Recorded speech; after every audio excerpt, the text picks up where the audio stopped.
we have the question of the area and circumference of a circle of radius 4. People all the time get the formulas for area and circumference, if they remember them correctly, mixed up.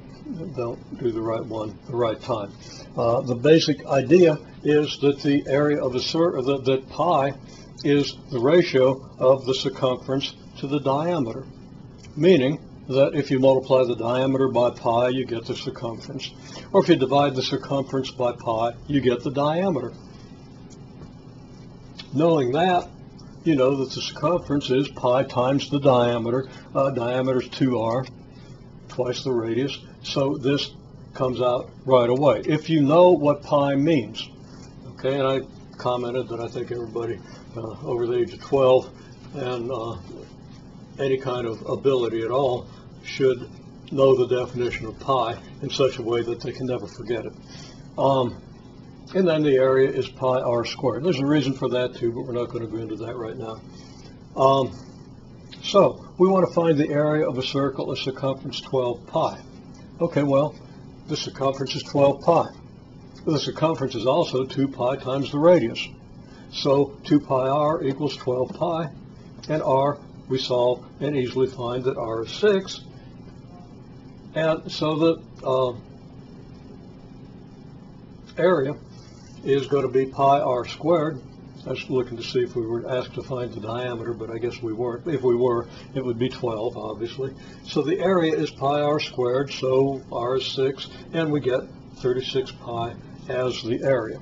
And that's very straightforward. Now, we next are asked to get the volume of a right circular cylinder where the radius is 6, the altitude is 8. Well, here's a picture, not very well drawn to scale, but we have radius 6 and altitude, well, I wrote h there, but the altitude is 8 in this case. I'm not going to correct that or change that. Now, it's clear, harking back to what we said before about cross sections, that if you cut this circle or this cylinder parallel to its base, you're going to get a circle. So that the cross-sectional area of this cylinder is uniform. It's the same size circle all the way up. The cross-section then is a circle of radius 6, so that the area of the cross-section is 36 pi. Very straightforward calculation, and we actually did that over here.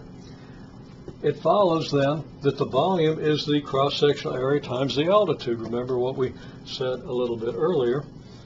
Instead of a formula pi r squared h, which of course is correct because the area of the cross-section is pi r squared, just think of the volume as the area of the cross-section multiplied by the altitude. We calculate the area of the cross-section, we multiply that by the altitude, and we get the volume. The beauty of this is it doesn't apply just to circles. It applies to any figure where you have the same cross-sectional area all the way up.